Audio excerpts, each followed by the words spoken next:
Olá pessoal, espero que estejam todos bem. A videoaula de hoje ela vai falar um pouquinho sobre a continuidade do que a gente já estava vendo, que é os ácidos e bases orgânicos. E hoje nós vamos falar exclusivamente da acidez dos compostos orgânicos, tá certo? Então nós vamos enfocar aqui principalmente a capacidade ácida desses compostos orgânicos. E vocês vão perceber que não são somente os ácidos orgânicos, assim classificados, que têm algum grau de acidez. Ok, gente? Então, vamos com o material na mão aí, capítulo 3, vamos nessa. Para começar a falar sobre a acidez dos compostos orgânicos, a gente precisa lembrar de alguns conceitos, né? Por exemplo, a ideia da constante de acidez, ok? A constante de acidez nada mais é que uma constante de equilíbrio em que nós temos a concentração da base conjugada formada pelo ácido dividido pela concentração desse ácido. Isso com os valores após atingido o equilíbrio químico, tá certo? Quando eles não mudam mais ao longo do tempo. Beleza? Uma vez calculada a constante de acidez, calculando o menos log dessa constante, nós obtemos o chamado pKa. Tá bom, gente? Bom, são dois valores que expressam a acidez. Lembrando também que a constante de acidez, quanto maior o valor dela, mais forte é o ácido, tá certo? Significa que mais estável é a base conjugada. E quanto menor o pKa, também mais forte é o ácido. Beleza, gente? Por ser uma escala log, o Ka, quanto maior, mais forte o ácido, e o pKa, quanto menor, mais forte o ácido. E reciprocamente acontece o oposto, tá certo? Quanto menor o Ka, mais fraco é o ácido. Beleza, gente? Bom, isso somente para lembrar. Agora, onde nós encontramos esses compostos orgânicos que têm alguma acidez? Uma das principais aplicações em nível industrial vai para a indústria de alimentos, tá? Como é o caso dos acidulantes, controlados, obviamente, pela Agência Nacional de Vigilância Sanitária, a Anvisa. Legal? Os acidulantes eles têm principalmente a função de conservantes para os alimentos, principalmente os alimentos processados e industrializados, para que eles tenham, digamos, um tempo de duração, uma durabilidade um pouco maior. Tá? Essa durabilidade, como ela é determinada pela atividade microorgânica nos alimentos, esses acidulantes servem para justamente controlar a proliferação de microorganismos, certo? E também de inibir a ação desses microorganismos. Por isso eles são usados como conservantes. Claro, sempre nas quantidades certas. Ok, gente? Um dos conservantes mais usados é o ácido cítrico, que ele tem 3 regiões de manifestação ácida, tá certo? Ó, são chamadas carboxilas, beleza? Bom, são as 3 regiões principais. Essa última região também pode ser considerada, mas ela é muito fraca para ser considerado um ácido. Legal? Essa é a molécula de ácido cítrico, tá certo? A fórmula estrutural do ácido cítrico. Legal, gente? Então, tá aí. Uma das atividades do ácido cítrico está aí como conservante. Não é o único. Também é conhecido o ácido benzoico, tá? Que na forma da sua base conjugada, uma vez liberado o hidrogênio ácido, a base conjugada formada é o benzoato. Geralmente o benzoato de sódio. Tá aqui o íon de sódio, certo? Também é utilizado como conservante, por ser um acidulante. Beleza, gente? Bom, outro conservante, acidulante, é o sorbato de potássio. Aqui também na forma da sua base conjugada. Uma vez tendo perdido o hidrogênio ácido, acopla um íon potássio aqui. E ele, especificamente, ele é usado aí como fabricação de massas, conservação de massas de pizzas, alimentos congelados, molho de tomate, etc. Tá certo, gente? Então, algumas das finalidades e alguns dos acidulantes utilizados na tecnologia alimentícia. Beleza? Bom, aqui a atividade do ácido cítrico, como é que ele faz? Como ele é um ácido, ele libera hidrogênio quando interage com a água, certo? Lembrando que ele tem 3 regiões ativas de ácido, né? 3 regiões de carboxila, está aqui. E cada uma delas vai perder um hidrogênio, ou seja, é possível, portanto, calcular a sua constante de equilíbrio. Na prática, é a sua constante de acidez. Ok, gente? Então, na constante de equilíbrio, o que nós fazemos? É a concentração dos produtos dividido por concentração dos reagentes. E a constante de acidez nada mais é do que a constante de equilíbrio vezes a concentração de água. No entanto, como a concentração de água, estando no solvente água, é igual a 1, tá? Então a constante de acidez ela é simplesmente isso daqui que sobrou, sem a água. Ou seja, os produtos formados da atividade ácida dividido pelo ácido quando não ionizado. Isso, obviamente, usando os valores de concentração após estabelecido o equilíbrio químico. Beleza, gente? Nós não vamos fazer cálculos desses por enquanto. Isso aqui é apenas para lembrar o conceito, legal? Como se obtém a constante de acidez. Então não esquentem a cabeça com isso agora, tá bom, gente? Acontece aqui que nós percebemos uma característica. Percebe que o ácido cítrico ele tem 3 constantes de acidez, tá? Que, tirando o log, fica o pKa3, então ele vai ficar com pKa1, pKa2 e pKa3. Sucessivamente com valores maiores. O que significa que o pKa1 ele é o mais provável de acontecer, digamos, tem a maior acidez, o pKa2 já é um pouco mais fraco de acidez e o pKa3 é o ácido mais fraco, digamos. Isso por quê? Como ele tem a possibilidade de perder 3 hidrogênios na sua atividade ácida, com a perda do primeiro hidrogênio, que corresponde ao pKa1, fica mais difícil perder um segundo hidrogênio, seja ele qual posição for. Tá? Então, uma vez tendo perdido o segundo hidrogênio, fica ainda mais difícil perder o terceiro. Tá certo? De qualquer forma, ele tem então 3 valores de constante de acidez e, portanto, 3 valores de pKa. Ok, gente? Beleza? Então, cada um dos Kas calculados, o Ka1, Ka2 e Ka3, tem um cálculo semelhante, tá? Com seus respectivos valores obtidos após o equilíbrio químico. Beleza? Então tá bom, vamos seguir. O caráter ácido dos álcoois, cetonas e aromáticos, tá, gente? Vamos lembrar, um álcool ele é formado por uma cadeia carbônica e, principalmente, o que torna um álcool com essa função é a presença da hidroxila, o grupo OH, ligado a algum carbono de uma cadeia carbônica. Tá? Aqui nós temos a fórmula do etanol, por exemplo. Certo? Está lá a hidroxila. Sendo a hidroxila uma ligação entre oxigênio e hidrogênio, é evidente que pode ocorrer a perda desse hidrogênio, assim como acontece com um ácido. No entanto, qualquer álcool ele tem uma acidez muito baixa em relação a qualquer ácido orgânico. Tá? Ele se comporta, de certa forma, como um ácido, tá? Mas a acidez é muitíssimo baixa, muito próximo do ponto neutro.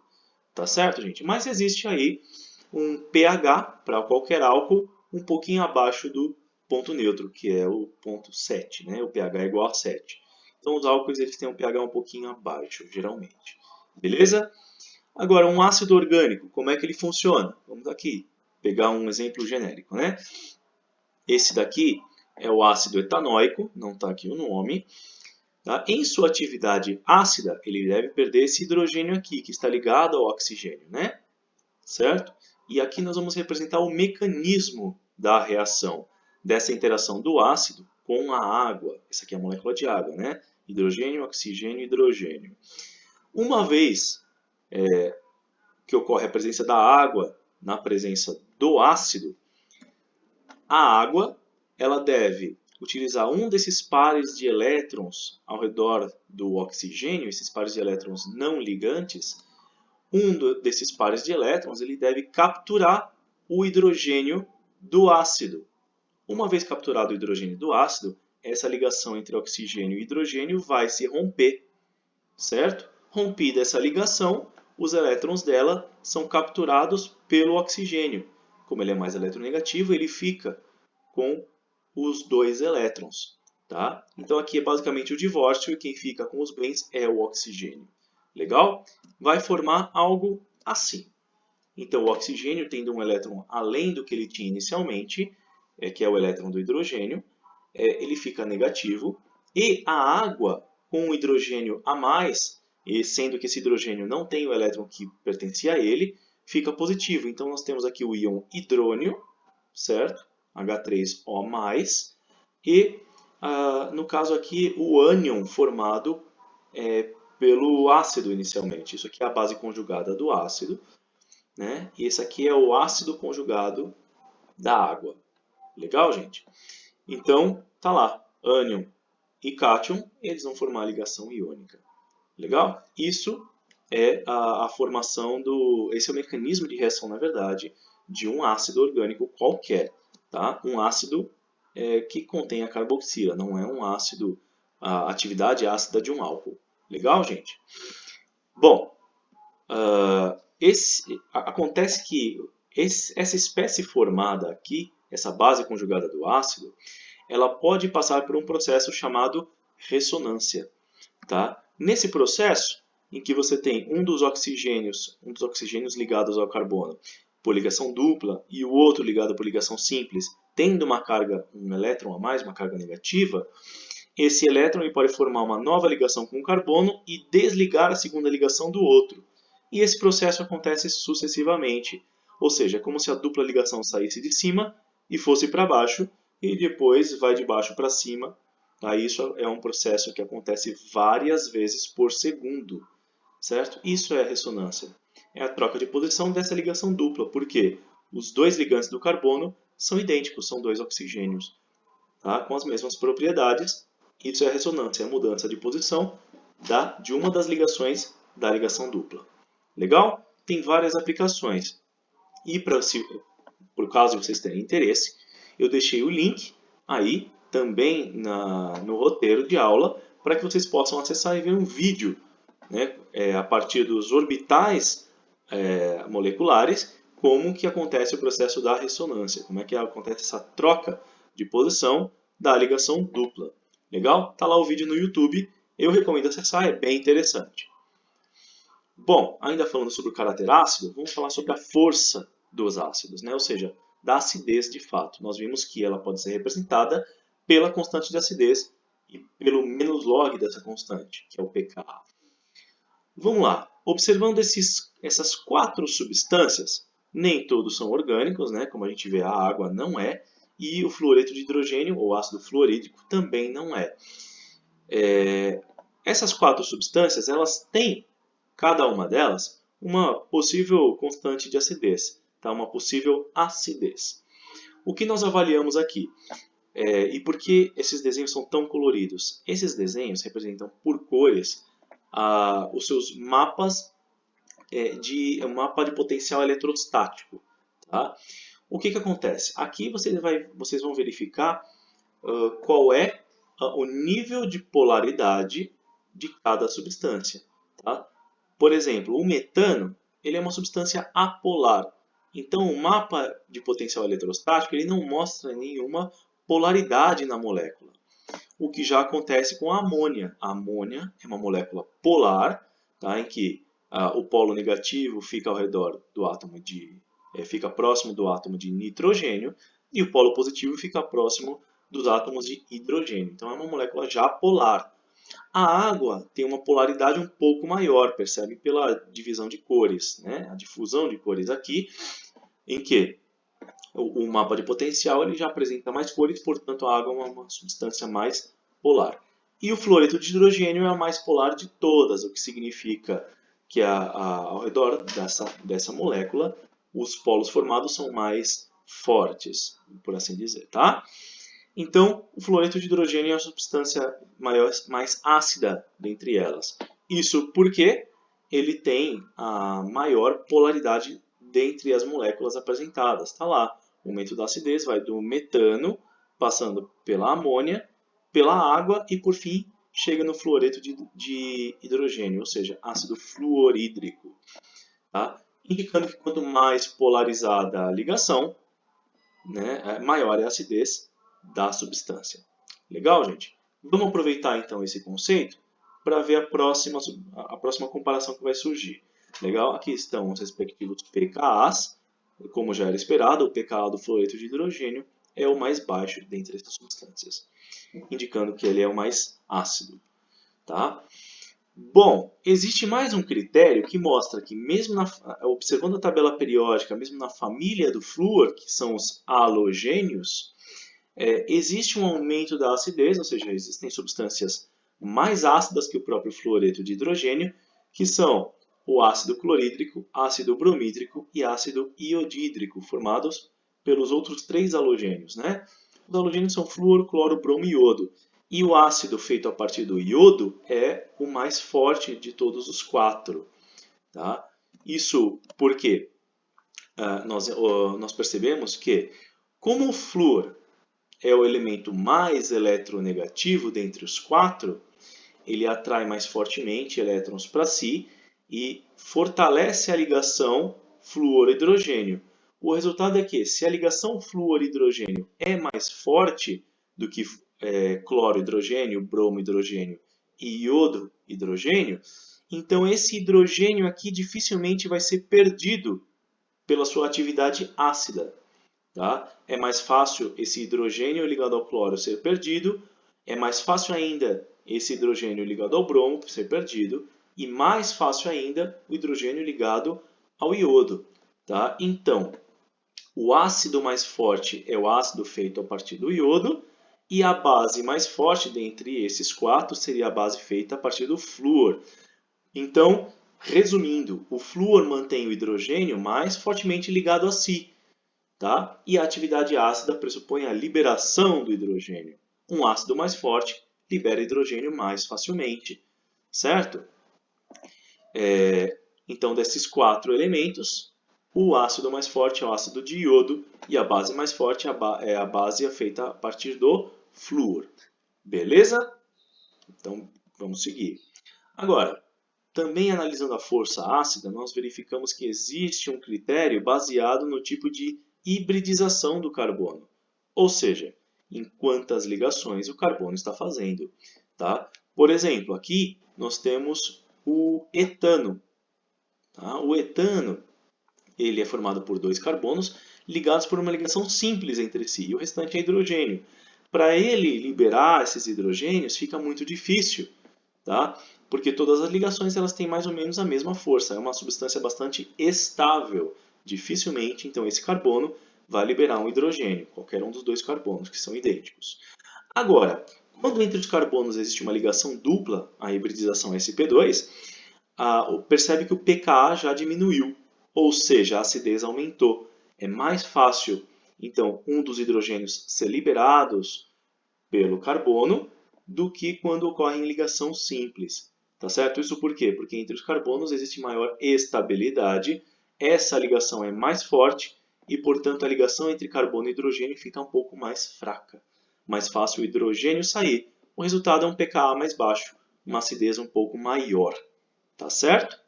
E, usando o mesmo critério, uma ligação tripla entre carbonos fortalece muito mais essa ligação entre carbonos e enfraquece um pouquinho mais a ligação entre carbono e hidrogênio. O resultado é que a acidez dessa substância, formada por ligação tripla entre carbonos, é um pouco maior a acidez, ou seja, esse hidrogênio pode ser liberado com um pouco mais de facilidade. Olha lá, um pKa mais baixo, indicando maior acidez. Beleza, gente? Certo? Bom, aqui, então, estão os mapas de potencial eletrostático dessas substâncias. Beleza? Indicando justamente a divisão de eletronegatividade. Tá? Indicado pelas cores. Beleza, gente? Quanto mais cores, maior é a diferença de eletronegatividade. Tá certo? E maior a possibilidade, portanto, de perder hidrogênio, manifestando a sua ação ácida. Ok, gente? Beleza, né? Tá lá. Esse é o etino, também conhecido por acetileno. É inflamável. Bom, agora uma curiosidade. A acidez de um composto qualquer, composto orgânico, tá? Mesmo um inorgânico, vai ser diferente da acidez desse mesmo composto se ele tiver na fase gasosa ou misturado com água. Tá? Aqui é novamente o ácido acético interagindo com água, produzindo hidrônio e acetato. Certo? O que acontece? Quando misturado com água, o solvente interage retirando mais facilmente, né? Ele basicamente arranca o hidrogênio do ácido, de forma que esse ácido ele é mais ácido quando misturado em água. Tá? Ele perde mais facilmente seu hidrogênio quando misturado em água. Tá? Agora, se ele estiver na fase gasosa, fica um pouco mais difícil ele manifestar a sua acidez. Por quê? Ele não estará misturado com uma substância chamada substância prótica. Tá? Ele não estará imerso em um solvente prótico como a água. O que é um solvente prótico? É aquele que tem um átomo de hidrogênio ligado a um elemento muito eletronegativo, como o oxigênio. Tá? A água tem hidrogênio ligado ao oxigênio, que é muito eletronegativo. Então, a água é um solvente, porque ela dissolve outras substâncias, e é um solvente prótico por essas características. Certo? Ele tem um mapa de potencial eletrostático de variadas cores, ou seja, uma substância polar e capaz de remover facilmente os hidrogênios de um ácido. Certo? Então, um ácido é mais forte quando misturado com água do que quando ele está sozinho na fase gasosa. Beleza então, gente? Agora, falando um pouquinho sobre o efeito indutivo na acidez. O que é isso? Nós vamos falar sobre efeito indutivo praticando num exercício do livro de vocês. Vamos lá. Para começar, gente, vamos comparando essas três substâncias. Essa questão está na página 177 do livro didático de vocês. E ela diz, considere as substâncias aromáticas a seguir. Aromática, gente, porque elas envolvem ali o núcleo de benzeno, né? Tá lá, é essa forma hexagonal, com 3 ligações duplas e 3 ligações simples, certo? Um é o fenol, o outro é o 4-metilfenol e o outro é o 4-nitrofenol. Vamos avaliar, então, o efeito indutivo já resolvendo uma questão. Beleza? Aí ela pede, escreva a ordem crescente de acidez e justifique a sua resposta. Vamos pensar um pouquinho. Percebe que elas três têm uma similaridade, né? Que é essa parte de baixo aqui, né? Que tem a hidroxila, ou seja, todas elas podem ter uma atividade ácida, tá? E o restante vai mudar aqui. Aqui nós temos um grupo nitro, aqui nós temos um grupo metila e aqui não temos nenhum grupo substituinte, tá? Ligado ao anel aromático. São esses três os hidrogênios que podem manifestar alguma atividade ácida, né, os principais. Começando a análise pelo nitrofenol. O que acontece? O nitrofenol ele tem ali um grupo muito eletronegativo que é formado por oxigênio e nitrogênio. Tá? A presença desse grupo aqui na extremidade, ele vai, obviamente, deslocar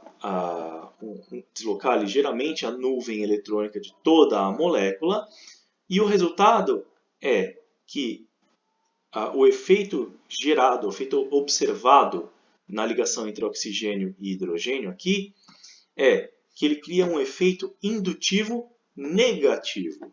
O que significa isso?